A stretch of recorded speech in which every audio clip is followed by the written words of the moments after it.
Good morning girls. आज हम बात करेंगे extension and contraction of supply. ठीक है, या इसको हम कह सकते हैं movement along the supply curve. ठीक है, अब अगर इसकी हम हिंदी में बात करें तो पूर्ति में विस्तार और संकुचन, या फिर अगर हम बात करें हिंदी में तो इसको कहा जाएगा पूर्ति वक्र के साथ चलन। ठीक है, इसमें सबसे पहला जो है वो है हमारी पहली कंडीशन एक्सटेंशन इन सप्लाई। सबसे पहले एक्सटेंशन इन सप्लाई का मतलब है पूर्ति में विस्तार। अब पूर्ति में विस्तार कैसे होगा? अगर अदर थिंग्स रिमेनिंग जो है वो सेम रहते हैं तो क्वांटिटी सप्लाई जो है कमोडिटी के अकॉर्डिंगली इंक्रीज होती है and rise in its own price, और उसकी ओन प्राइस पर अगर वो एक्सटेंशन हो रही है तो उसको क्या कहा जाएगा? Extension in supply. ठीक है, ये देखिए हमारी बाकी सारी चीज़ें सेम थिंग हैं, है ना। और ये देखिए हमारी पहली फर्स्ट कमोडिटी देखिए 2 रुपीज़ अगर उसकी प्राइस थी तो हमारी सप्लाई कितनी हो रही थी? 1, और उसकी 8 रुपीज़ हो गई तो कैसी हो गई? 4 रुपीज़, है ना। इसका मतलब क्या हुआ कि जहाँ हम 2 रुपीज़ की प्राइस पर एक ही क्वांटिटी को सोल्ड आउट कर रहे थे, वहाँ 8 रुपीज़ की क्वांटिटी पर 8 रुपीज़ की प्राइस पर हम 4 क्वांटिटी को सोल्ड आउट कर रहे हैं। मतलब क्या हुआ? कितना हुआ? 2 पर 1 है तो 8 पर 4 है, मतलब सीधे डबल हो गया। ठीक है, अब ये देखिए हमारी 2 पर ये 1 क्वांटिटी हो रही है और ये देखिए 8 पर हम 4 क्वांटिटी को ले रहे हैं। ठीक है, इसका मतलब क्या हुआ कि ये हमारा जो पॉइंट है एस बन रहा है, मतलब ये हमारी क्या कहलाएगी? सप्लाई कर्व कहलाएगा ये।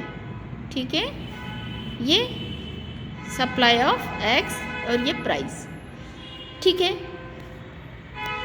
अब अगर हिंदी में हम बात करें तो विस्तार की अन्य बातें सब समान रहने पर, किसी भी वस्तु में वृद्धि होने पर उसकी पूर्ति की मात्रा में भी वृद्धि हो रही है। मतलब हमारी इधर कीमत बढ़ रही है ना, और इसके साथ साथ पूर्ति में भी वृद्धि हो रही है, तो क्या कहलाएगा? पूर्ति का विस्तार। ठीक है, अब इसके बाद हम बात करेंगे कॉन्ट्रैक्शन इन सप्लाई। अब कॉन्ट्रैक्शन इन सप्लाई क्या होता है? पूर्ति में संकुचन, है ना। अब पूर्ति में संकुचन कैसे होगा?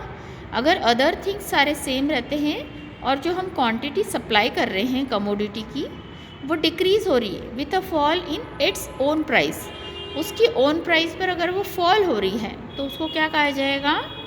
कॉन्ट्रैक्शन इन सप्लाई, मतलब पूर्ति में संकुचन। मतलब सारी बातें, अन्य बातें समान रहने पर वस्तु की कीमत में कमी हो जाने पर, है ना, तो उसकी पूर्ति में भी घट रही है, उसकी कीमत भी कम हो गई और पूर्ति भी कम हो गई, तो क्या कहलाएगा? पूर्ति का संकुचन कहलाएगा। ठीक है, अब देखिए पूर्ति का संकुचन, ये देखिए 6 रुपये कीमत थी तो हमारी पूर्ति कितनी हो रही थी? 5, और 2 रुपये हमारी कीमत है तो हमारी पूर्ति कितनी हो रही है? 2। ठीक है, इसका मतलब क्या हुआ कि 2 रुपये पर 2 रुपये की पूर्ति हो रही है, मतलब क्या हो गया? हमारा कीमत कम होने पर पूर्ति में भी संकुचन आ गया, पूर्ति में भी कमी हो गई, तो इसको क्या कहा जाएगा? पूर्ति का संकुचन। अब इसके बाद हम बात करेंगे increase and decrease in supply, मतलब पूर्ति में वृद्धि और कमी, और या फिर हम इसे कह सकते हैं शिफ्ट इन सप्लाई कर्व, हमारे पूर्ति वक्र में भी परिवर्तन। ठीक है, अब इसमें हमारा फर्स्ट कंडीशन है इंक्रीज इन सप्लाई। अब अगर हमारा सप्लाई इंक्रीज हो रहा है तो कौन सी कंडीशन है? When supply of a commodity increases not due to change in price, है ना, हमारी कमोडिटी जो इंक्रीज नहीं हो रही है, ठीक है, किसकी वजह से? चेंज इन प्राइस की वजह से भी नहीं हो रही है, and change in other factors, तो वो क्या कहलाएगा? Increase in supply. मतलब वस्तु की कीमत में जो परिवर्तन नहीं होने के कारण अन्य तत्वों में भी परिवर्तन होने से वस्तु की पूर्ति में वृद्धि होती है, तो इसे क्या कहा जाता है? पूर्ति में वृद्धि, है ना। अब क्या है, इसके क्या क्या रीज़न हो सकते हैं, है ना। सबसे पहले हम उदाहरण से समझ लेते हैं कि हमारी वस्तु के पूर्ति में वृद्धि हो रही है किसके कारण से, अन्य तत्वों में परिवर्तन होने से, है ना। जैसे फैशन में चेंज आ गया है तो हो रही है हमारी, है ना। तो इस तरीके से हमारी किस किस कारणों की वजह से होती है, तो आपको कॉजेज दे रखे। सबसे पहला हमारा कारण दे रखा है decrease in price of other goods.